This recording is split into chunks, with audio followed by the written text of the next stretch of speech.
Alors, bienvenue à cette activité Vie consacrée, Vie d'aujourd'hui. Rencontre avec Carole Villot du Centre Prix en collaboration avec le diocèse de Bécomo, particulièrement avec Jamie Delalin, prêtre du diocèse de Bécomo.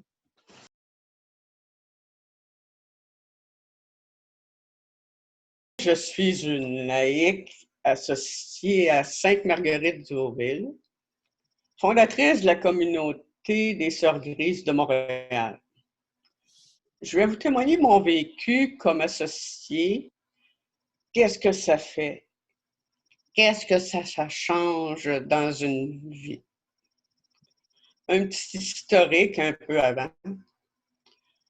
Je suis devenue associée en 1999.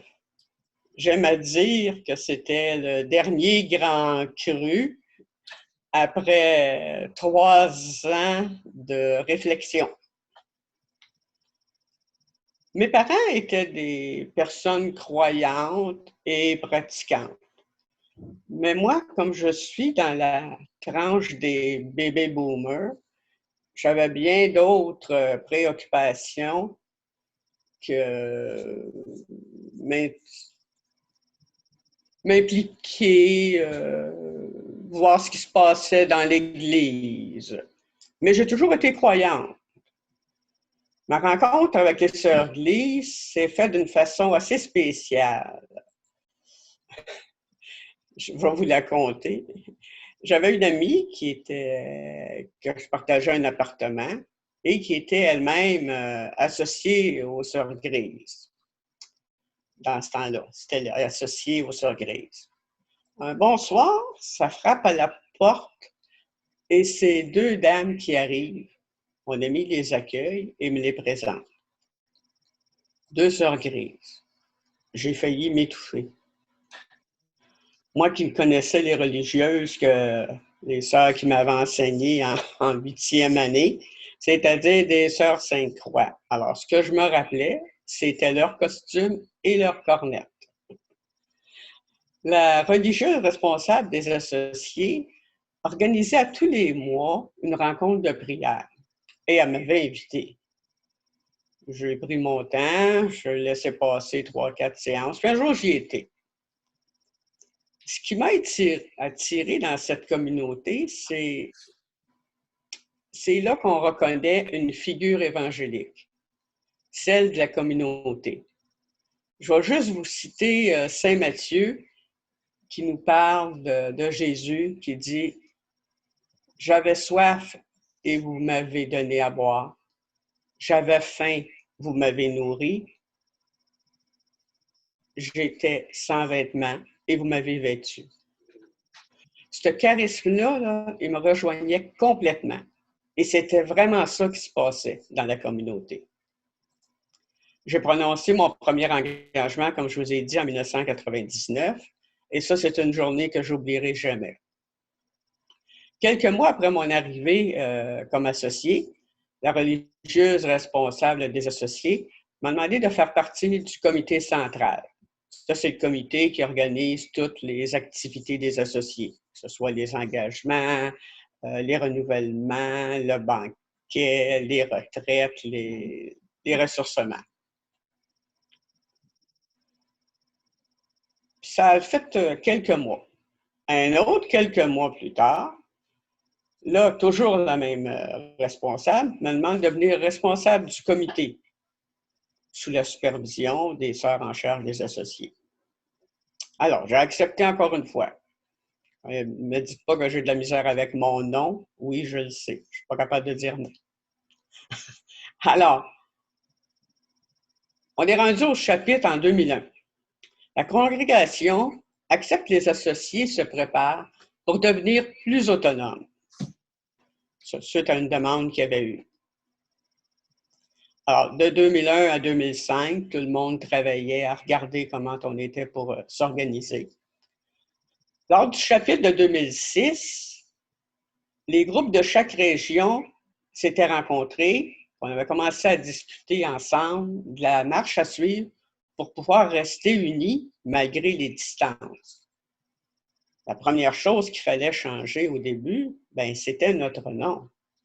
Si nous n'étions plus des associés aux Sœurs Grises, qu'est-ce qu'on était? Alors, c'est là qu'on est devenus les associés de Sainte-Marguerite-Diouville.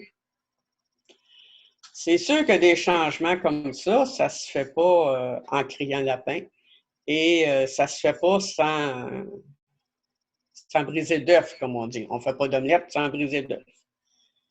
Mais malgré tout ça, avec prière, avec rencontre, avec résilience d'une certaine façon, on a réussi à passer au travers. Mais je ne vous dis pas que ça s'est fait facilement. C'est là que j'ai vu que le diable est dans les détails. Quand il faut repenser à notre nom, à notre structure, à notre trésorerie, à nos ressourcements, à organiser ça nous autres mêmes, c'est pas évident. Mais on l'a fait. Il s'est créé après ça la Journée internationale des associés, qu'on a décrétée le 21 novembre. Pourquoi? Pour garder unis les associés de chaque région. Parce qu'il faut dire que les associés de Marguerite-Diouville, on en a au Manitoba, en Saskatchewan, en Alberta, aux États-Unis, à Nicolette et au Brésil. Alors, se réunir, c'est quelque chose, mais au moins en ayant une journée où tout le monde, étant concerné, se retrouve ensemble dans la prière et dans le partage, ça va nous donner un moyen de rester unis. Alors, la journée internationale des associés a été décrétée le 21 novembre. En 2014, lors de la dernière rencontre, c'est chaque groupe qui a décidé de créer le CREMI. Il y avait eu une dernière rencontre faite en 2014 et de cette rencontre-là est né le CREMI. C'est le Conseil des régions des associés de Marguerite-Diouville. Comme on voyait que c'était très difficile de rencontrer tout le monde de chaque région, on a décidé de former un comité de 2 personnes au début. Et puis, avec ces deux personnes-là, avaient pour but de rejoindre chaque responsable de chaque région des associés afin qu'on puisse échanger et transmettre ensemble les événements importants là, de ce que vivent les associés, d'échanger et de mettre à jour nos listes et de savoir ce qui se passe ailleurs, afin d'échanger nos trucs et nos mauvais trucs, ce qui a marché, ce qui n'a pas marché, etc. Alors, c'est là qu'est né le CREMI. Pour représenter le CREMI, il y a présentement une personne de l'Alberta qui s'occupe plus de l'Ouest et il y a moi-même dans la région Est. Nous sommes au début de notre organisation, mais avec le fameux confinement qu'on a présentement, avec la pandémie, c'est sûr que ça nous a arrêtés dans nos démarches. On a déjà visité 3 régions. On est allé au Manitoba, en Alberta et les États-Unis. Mais avec la pandémie, ça a été mis sur la glace pour le... On continue de le faire, mais par moyen électronique.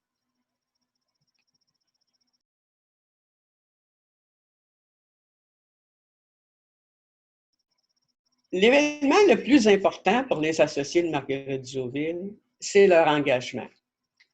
François, tout à l'heure, tu disais, est-ce que vous prononcez vous n'êtes pas consacré, mais qu'est-ce que vous faites? Prononcez-vous des vœux, des...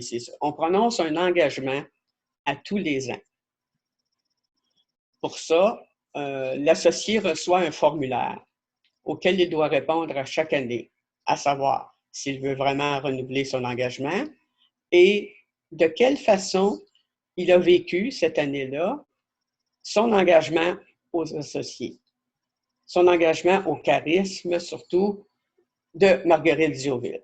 Comment il a partagé ça? Comment il a vécu ça? Est-ce qu'il s'est impliqué dans telle chose? Est-ce que c'était de la prière? Est-ce que c'était de l'aide à la famille? Et pourquoi il veut renouveler ses vœux? Je pense que c'est très important pour moi d'avoir un engagement. Ça nous permet tout simplement un temps d'arrêt et un temps de méditation et de refaire le point où on en est dans notre cheminement. Parce qu'on chemine, ne veut pas, que ce soit sur un bord ou sur l'autre, on chemine, on n'a pas le choix.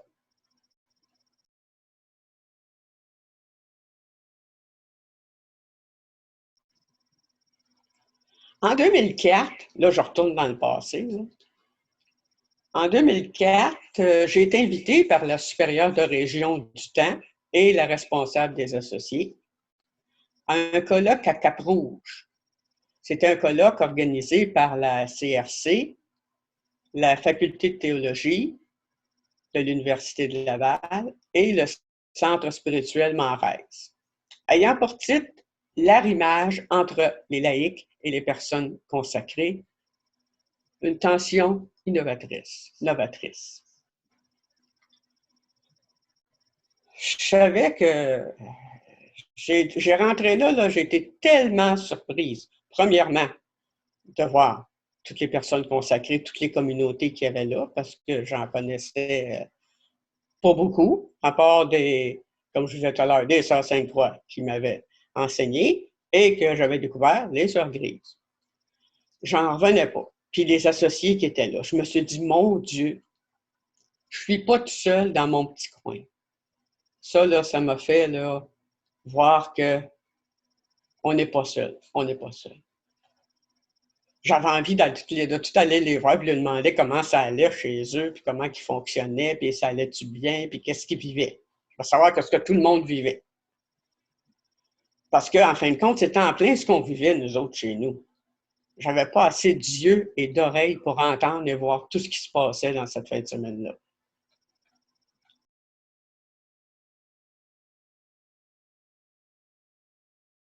Le CLÉ, c'est le Conseil des laïcs engagés dans des familles charismiques.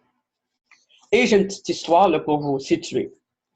À la fin de l'année 2006, suite au colloque que je viens de vous parler, qu'il y avait eu à... Je ne me rappelle plus où, là. Sur le thème, la CRC avait décidé de faire une rencontre, une journée de réflexion à Québec, Montréal et à Gatineau. Sous le thème « Une figure de Jésus-Christ nous rassemble ». Dans leur évaluation, plusieurs laïcs avaient demandé à se retrouver entre laïcs pour partager leur expérience. C'est ainsi qu'en juin 2007, quelques familles laïques différentes se réunissent et, informellement, là, okay, s'il n'y avait rien de concret, pour envisager la perspective de se retrouver entre eux. À la fin de la réunion, le groupe se donne un nom, le CLÉ. Le CLÉ est alors fondé. C'est, comme la définition le dit, la mission, c'est de rassembler les groupes d'associés dans différentes communautés, de partager avec elles,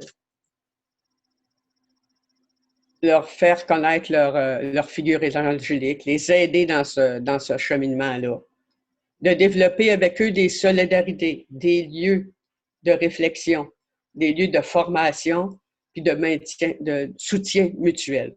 On a besoin de s'aider, on a besoin d'être ensemble. Parce que moi, là, je reviens sur mon expérience de Cap-Rouge, quand j'ai vu que je n'étais pas tout seul à vivre ça, qu'il y en avait d'autres associés, puis qu'eux autres aussi pensaient la même chose que moi au niveau de l'autonomie, mon Dieu que ça m'a fait du bien. Ça m'a donné là, une confiance que jamais j'avais eue à date.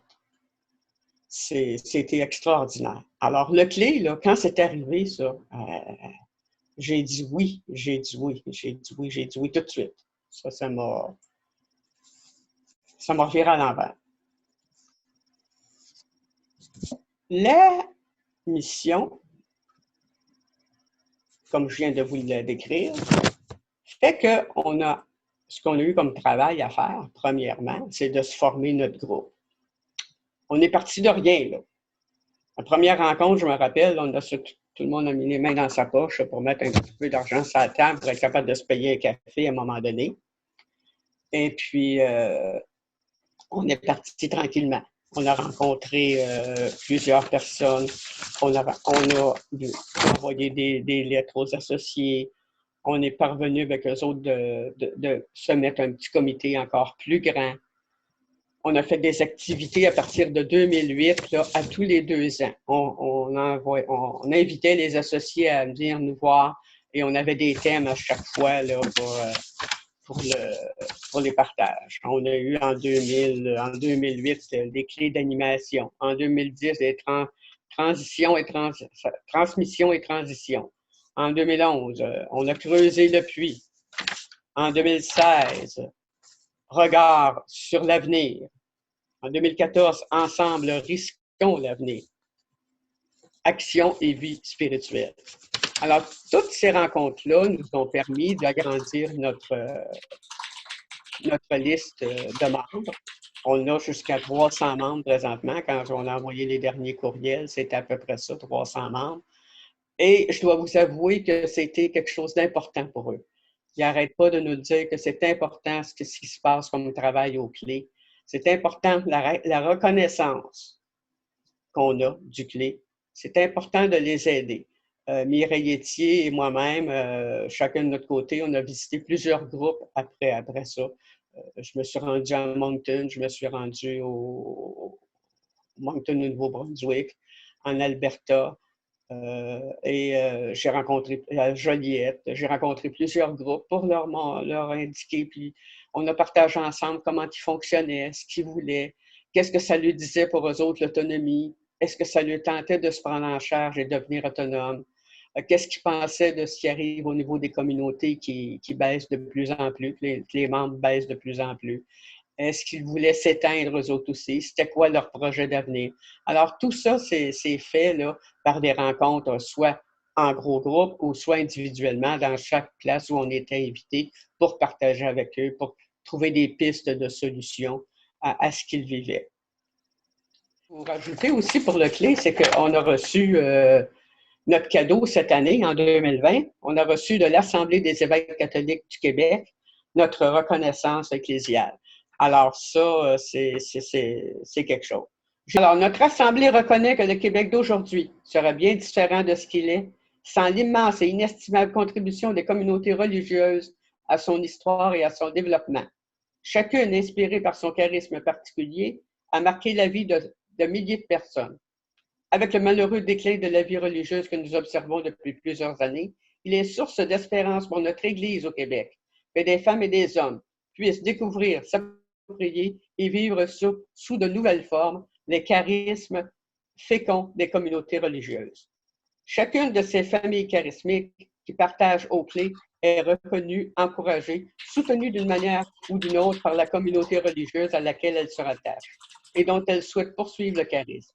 Il y a là une forme très importante de reconnaissance ecclésiale dans la famille charismique dans laquelle les fidèles laïcs s'engagent. Notre Assemblée souhaite de tout cœur que votre organisme puisse continuer à accompagner les groupes charismiques dans leur épanouissement. Aussi, elle vous encourage à poursuivre et à développer vos programmes d'activité au service des laïcs engagés. Par cette lettre, je suis heureux de vous informer que notre Assemblée des évêques catholiques du Québec vous accorde officiellement sa reconnaissance, signée par Monseigneur Christian Rodambourg. Alors ça, là, ça fait du bien, je peux vous le dire. Pour nous rejoindre, on a un site web, c'est www.lecléensemble.ca. Tapez-le tout d'un mot parce que si vous laissez un espace, vous allez vous ramasser dans les biscuits Leclerc.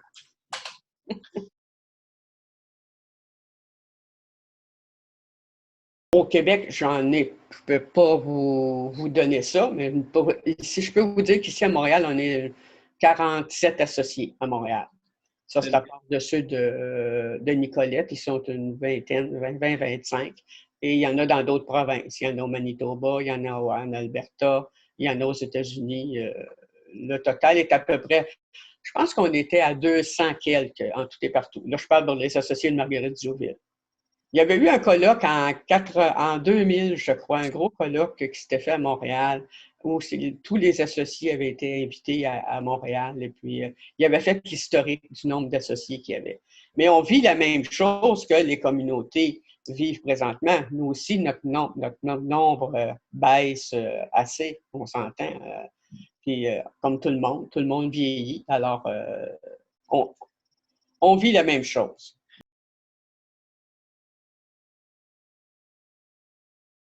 Premièrement, le charisme est le même. OK?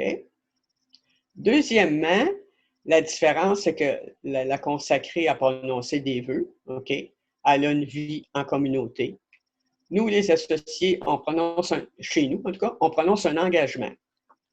On est dans le célibat. On a nos familles. Notre charisme, notre mission, si on veut, d'une certaine façon, se passe beaucoup plus dans le monde extérieur. OK? On va être impliqué dans tel et tel projet. On va vivre notre spiritualité selon l'image et selon la couleur de notre appartenance. Comme nous autres, c'est les Sœurs Grises de Montréal, Marguerite Dioville, c'est une couleur spécifique. Et on va vivre avec ça comme ça. Parce que la source est la même. Quand on est devenu autonome, on avait changé notre fameux organigramme qu'on avait. Avant, c'est l'organigramme ordinaire, la communauté, tang, tang, tang, ça descendait. Mais quand on est devenu des associés de Marguerite Dioville, ça n'a pas été ça. Le centre de l'organigramme, c'était Marguerite Dioville. Et se rattachait à ça la communauté des Sœurs Grises et les associés. Alors, on n'était ni en haut, ni en bas, on était à côté. C'est ça notre rôle.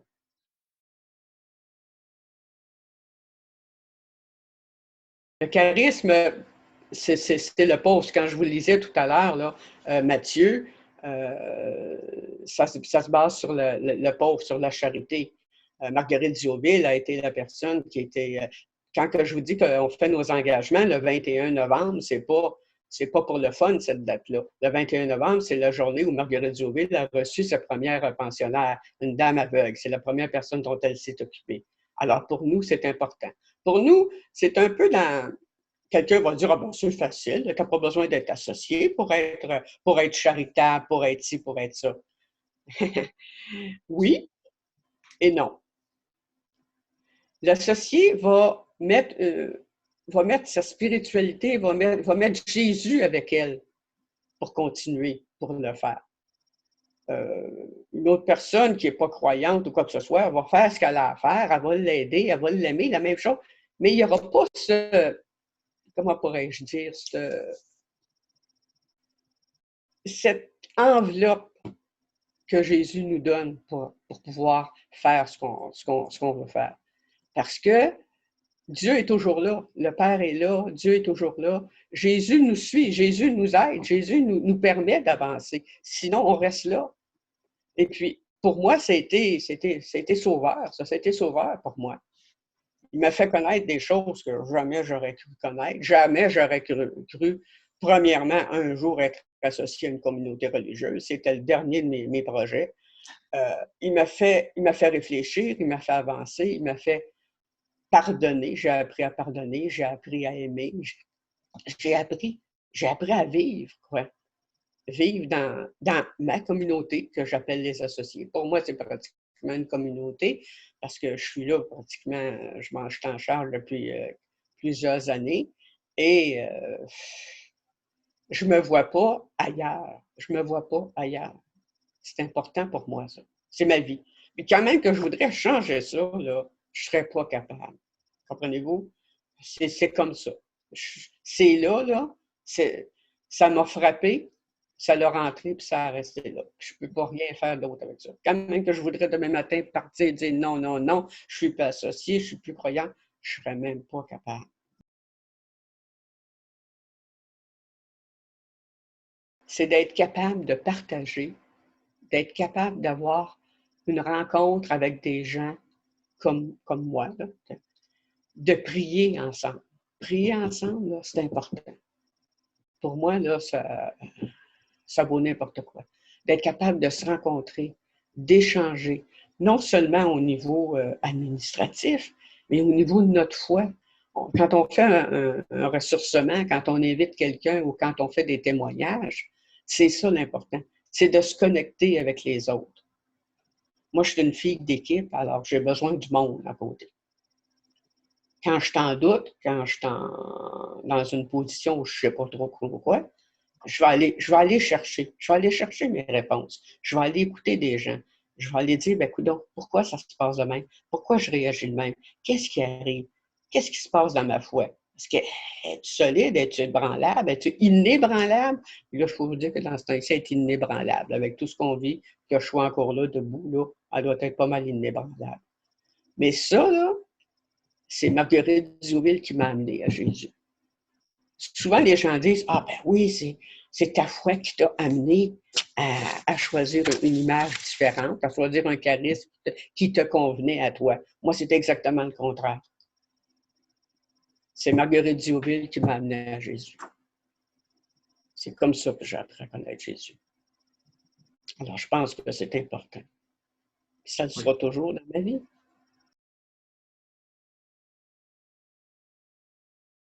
Je vous parlais là, de comment je suis venu à me réconcilier avec un peu tout le monde dans l'Église et surtout Jésus. Il y a 3 mots significatifs que j'ai appris dans la communauté. Premièrement, le Père éternel.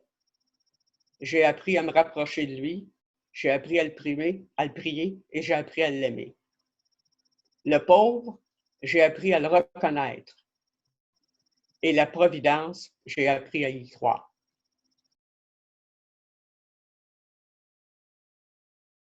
J'aimerais lui dire que ce serait une expérience des plus belles qu'elle pourrait s'offrir.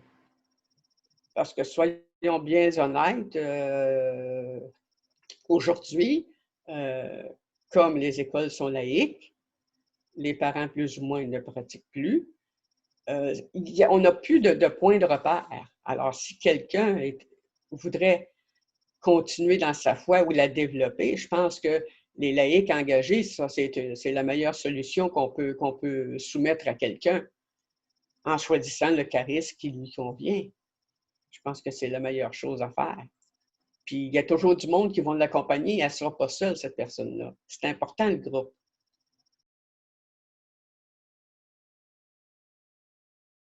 Non, du tout. On peut être marié, on peut être en couple. Il n'y a pas le statut social n'est pas prédominant. On a des familles, on a des maris. Hommes et femmes sont associés. On a des célibataires, on a tout ça.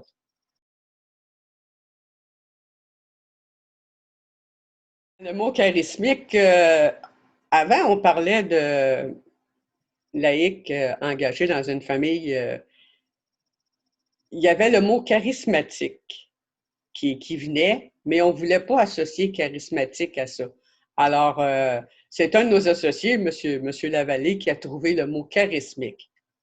Et on l'a proposé et il a été accepté par l'Assemblée des évêques qui s'en sert. Alors, le mot charismique existe dans la nomenclature de l'Église.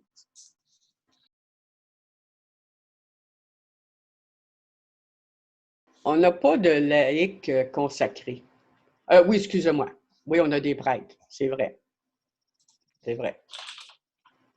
Alors, ils sont accueillis comme tous les autres associés.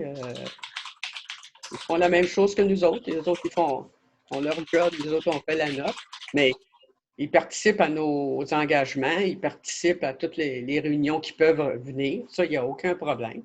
C'est des laïcs engagés, les prêtres. Alors, on a des prêtres, oui, effectivement.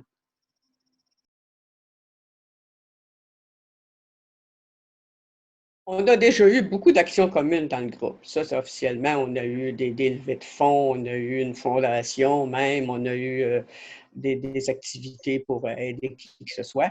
Maintenant, les activités, puis notre charisme, puis notre travail, si on veut, d'une certaine façon, on le fait individuellement. OK? Parce que le groupe diminue. OK? Et quand on signe nos engagements, c'est ce que nous autres, on vit personnellement et ce qu'on fait personnellement dans notre vie. On a passé l'étape, malheureusement, là, des gros regroupements.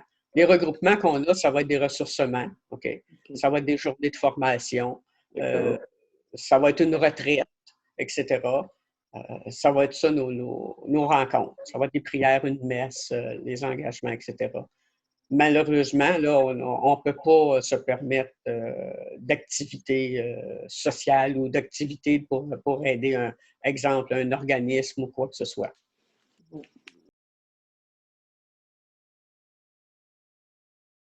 est associé quand on est rejoint par le charisme fondateur. Groupe, à un moment donné, d'amis de Marguerite Diouville. C'était des gens qui, effectivement, gravitaient autour des religieuses, de la communauté, mais sans nécessairement sentir l'appel d'un engagement. Il faut sentir un appel. C'est pas parce qu'on connaît une religieuse qui nous a enseigné ou quelqu'un qui en fait la famille, puis qu'on va donner un coup de main quand il y a une levée de fonds pour quelque chose ou un banquet ou quoi que ce soit, même si on est attiré par la communauté, par l'image de la fondatrice ou du fondateur, c'est notre engagement. C'est ce qui vient nous chercher. C'est l'image. C'est l'image de notre engagement. C'est plus fort que tout. C'est pas compliqué. On le sent. On le sent. On peut graviter longtemps. Il y en a qui magasinent beaucoup, là, qui vont être associés dans 3-4 affaires. Mais moi, je trouve que, comment je pourrais dire ça? Quand on ressent la fibre du charisme qui nous est proposé, ben c'est celui-là qu'on vit.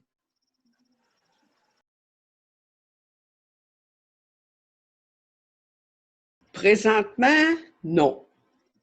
Rien n'empêcherait à un moment donné qu'il y ait quelque chose qui puisse se faire. Sauf que présentement, les projets que l'on fait, c'est nous autres seulement. Par contre, on les invite dans nos ressourcements. Ils sont toujours libres de venir à nos ressourcements, à l'Assemblée générale des associés.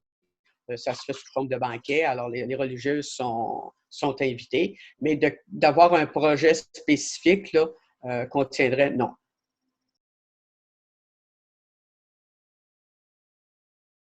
Certainement que les associés sont une voix, certainement. Malheureusement, les jeunes se font rares. Je dois avouer que en bas de 30 ans ou à 30 ans, entre 30 et 50, c'est assez rare, là, je vais vous avouer. Par contre, parce que c'est très difficile d'aller les chercher. On avait une religieuse qui avait déjà été responsable des associés, qui travaillait à Bonneau, puis elle s'occupait des jeunes qui venaient visiter. Alors, elle mettait l'esprit de Marguerite Diouville, qui ça avait été, elle leur contait leur vie. Alors, tu sais, c'est en semant qu'on récolte. Souvent, notre vie, tu sais, des fois, il y a des gens qui disent « Qu'est-ce que tu fais dans la vie? » Je me rappelle, dans un party de Noël, il y avait un groupe de gens, on était à peu près une dizaine. Puis à un moment donné, on s'est mis à parler de religion. Puis, je vous ai dit que moi, j'étais associé de Marguerite Diouville. C'était tout arrêté, puis ça m'a regardé. C'est sûr, ça n'a pas fait des associés le lendemain matin, mais ça a permis de se faire connaître. C'est de se faire connaître, c'est ça qui est difficile. Alors, c'est pour ça que c'est important d'être ensemble, que le groupe soit important. C'est important le clé, c'est à ça qui sert le clé aussi, là, à se faire reconnaître, comme on l'a eu par l'Assemblée des évêques, et ça, c'est merveilleux, et à se faire connaître individuellement et groupe par groupe selon le charisme de chaque communauté, de chaque association. C'est ça. Mais c'est difficile. Les jeunes, c'est difficile d'aller les chercher, effectivement. Si vous avez une solution miracle ou une recette miracle, s'il vous plaît, je vais vous donner mon numéro de téléphone.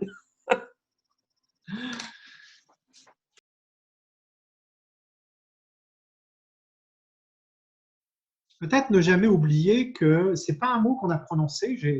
J'ai essayé de voir si on l'avait prononcé une fois, mais on ne l'a pas prononcé une seule fois ce soir. Et toutes les vocations partent nécessairement de là, c'est le baptême. Mm-hmm.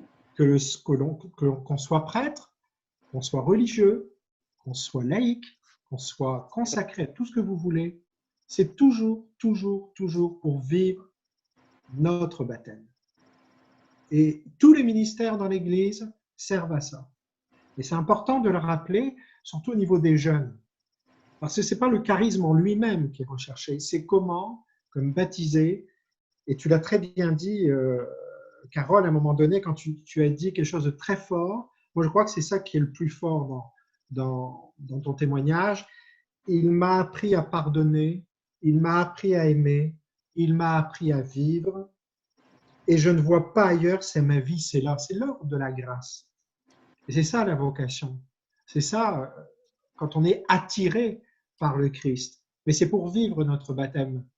Et ça, je pense que c'est important de le redire parce qu'au niveau des jeunes, c'est ça la difficulté, c'est pas de les attirer, c'est finalement qu'ils entendent comment moi, comme baptisé, je peux avoir 12 ans, 13 ans, 15 ans, 20 ans, 25 ans, 30 ans, être un catéchumène. Comment, comme baptisé, je peux vivre le baptême du Christ, mon baptême? Et ensuite, c'est ça la richesse de l'Église, c'est qu'il y a beaucoup de voies, beaucoup de chemins. Et d'ailleurs, c'est tout le langage que tu as employé, les fameuses dates. Hein, on aurait pu prendre un agenda, les 2004, les 2005, les 2006, les 2011. C'est comme gravé dans ta mémoire. Et ça, les grandes étapes, on voit bien que le Christ nous marque dans ces étapes. Et j'ai entendu, et nous avons entendu tous, je pourrais dire, ce langage baptismal, il m'attire, la communauté, c'est revenu des quantités de fois, la communauté. L'évangile, la prière, le partage, rester unis, le cheminement. Voilà, moi, ce que je voudrais redire ce soir, c'est surtout ça. Toute vocation et tout chemin est au service de ça. Et c'est peut-être ça qu'on a le plus de difficultés à montrer au niveau des jeunes, c'est de dire, ben voilà, pour vivre ton baptême, viens et vois. Et si tu as soif, ben, il y a beaucoup de chemins dans l'Église. Marguerite Diouville est un très, très beau chemin. Alors, merci ce soir de nous avoir partagé tout ça. Merci, Jimmy. Merci infiniment. Alors, je crois que des applaudissements virtuels sont de mise pour Carole. Un grand merci de s'être prêté à cet exercice.